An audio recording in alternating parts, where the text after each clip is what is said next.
What's up, guys? Brian here, still here at the quarry. Amazing. Right here on the cliff. But if you guys saw the last video, you already know that. So, some indicators that I've noticed that I wanted to mention. A lot of YouTubers have stopped making videos. Now, I wasn't making videos for a while, but that was because of the baseball stuff. We were playing the MLB partner teams in the American Association and Atlantic League. California Dogecoin, baby. So I had a little bit of an excuse. So yeah, I'm not sure what everybody else's situation is, but it's a telling sign, like when the tide goes out and then a lot of YouTubers stop making videos. Sunny Degree stopped making videos. I noticed that. Crypto Daily stopped making videos. Trevon James hadn't made a video in a while, and it might be because the SEC did file a lawsuit. I think that he's been named in it, but I need to kind of look into that and see what's up. But that's kind of an interesting situation. It's like the SEC is finally filing suit in 2021 after something that went bust in 2018. So it takes a long time for this stuff to play out, and maybe other people are getting hit with lawsuits and stuff from ICOs or various Ponzi platforms like BitConnect. So I don't really know about that. I mean, I have to research into that a little more. But what I've noticed is that, and then the people that are still making videos, they've slowed down a lot.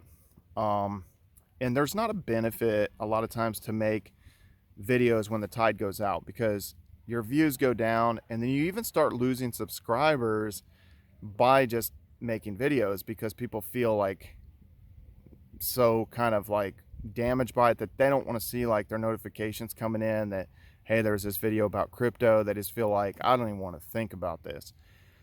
So that being said, if we do end up in a long tail bull market or bear market, I'm definitely going to change the direction of this channel, because it didn't benefit me at all to make videos during 2018, 2019, really 2020. It just was really going to get anywhere, and it was just going to be very, very hard to gain traction. And then when I needed to be gaining traction, I had other stuff going on. So that being said, I'm still going to talk about crypto in the future, but these are just some indicators that I've noticed with the people, stop making videos and kind of battening down the hatches. Now, you didn't see a lot of people buying cars, which I plan on buying some cars, guys. So soon enough, and maybe other people are plotting their course for that as well. I did see crypto slow, bought a BMW M3, did a review on that. And maybe there's a guy that's entrepreneurs in cars, and I know he's in crypto, but he really kind of the focus of his channels on other things. He did get a McLaren. He already had an Audi R8.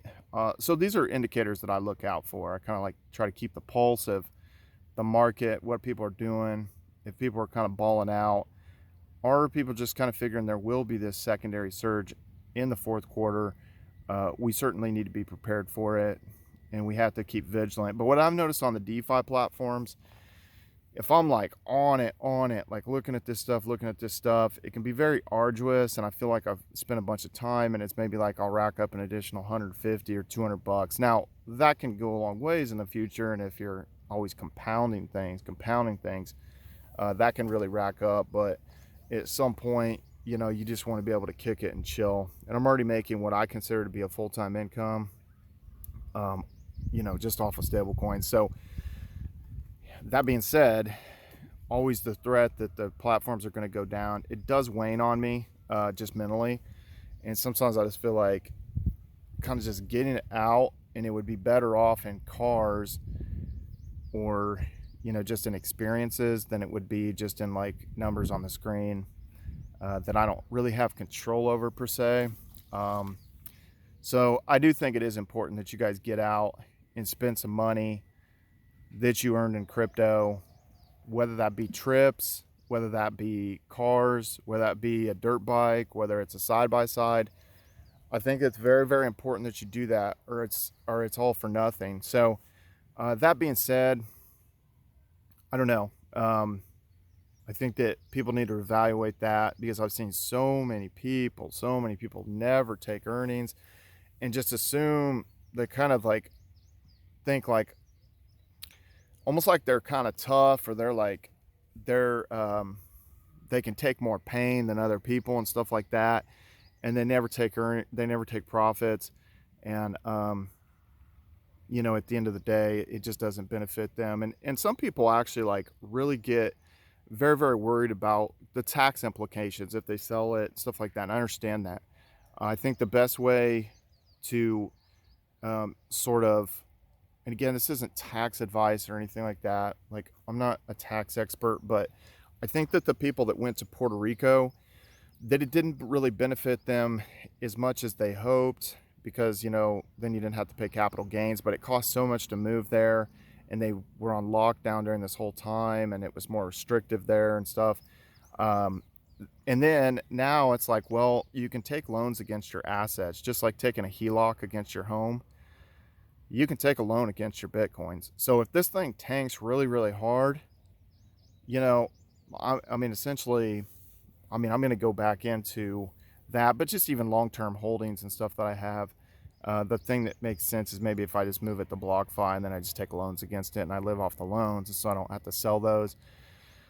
It still does mess with my mind, even with the long-term holdings, because let's not forget that during the pandemic crash last March, that this stuff went down to like, $3,400-$3,600 per Bitcoin. So it can come down quick, and where it's at right now is, very, very elevated still. It can still come down. And if you want to look at the scariest chart, in crypto right now, look at the entire crypto market cap on, coin market cap. Look at the entire crypto market cap chart, and then look how far it's coming down. And it's actually coming down faster and steeper than when we like blew off in 2018. So it is very worrisome, and that shakes a lot of newbies, a lot of people that maybe got in at the wrong time, people that were just sold like this idea that, hey, Bitcoin's going to go to 220,000, or it's going to go to, Ethereum's going to go to 27,000, all these kind of like lofty numbers. They're going to be disillusioned at some point, and then they're going to start to kind of get in sort of disbelief, and they're going to feel like, I just overextended myself and I need to get this money out, and we got this and that trip coming up, and we got to do this, and life happens. So that's one of the things that we have to worry about. And then as fast as this came down, and as many meme tokens are popping out, it's funny, I made a video about Titan, joking around that we don't know what they're doing with it. They could be like making a little Titanius Inu token, and I was making a joke out of it. And then I turn around 2 days later, people are saying, yeah, they're making a meme coin out of Titan, and that's why it's pumping. It's going to pump because they're making a meme coin out of it. It's like, I mean, it's just ironic that I was actually kind of like right, I guess, on that accord. And then I saw that there was a little token made of the name of Elon Musk, his Shiba Inu that he got, like Floki or whatever it is. And then little baby Doge was pumping. So you got these meme coins of meme coins of meme coins. I mean, it's like literally meme coin inception. And there's just a lot of distractions. Now, could you maybe get in there, maybe make some money and stuff real quick, get out? Maybe. But it makes it hard when, like, let's say the rest of the quote unquote serious financial sort of world sees this stuff, that it's almost like they can't really take it seriously.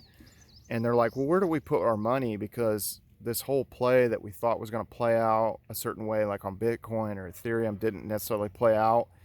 And then it's like all these meme tokens and stuff are pumping, and it's just kind of like, and then they're like, okay, like I guess we took this too serious maybe. But I mean, obviously there's money going to be flowing, more money's going to be flowing into it eventually. But at the end of the day, I'm almost getting less into the tech over time than I was, because I just see what's happening. It's just like, it almost doesn't even make sense to like dig deep and research this stuff and kind of look at like what they're trying to do and what they're trying to build half the time, because you're like, well, the stuff that's like appreciating the most is like these, all these meme tokens and stuff. So it's, it's really tough to know like which route to kind of go. And I think I've maybe got to a burnout stage just to some respect on it. So anyway, guys, I'm going to end the video there. But what do you guys think? Are you guys buying little baby Doge, or, you know, are you going to buy the little Titan meme token or whatever? Anyway, the sun is going down. It is looking beautiful out here. But happy 4th of July. If you don't see this, if you don't see another video from me, until then, follow me on all social media at Brian Phobos, YouTube, Instagram, Steemit, Twitter, Hive, everywhere. See ya.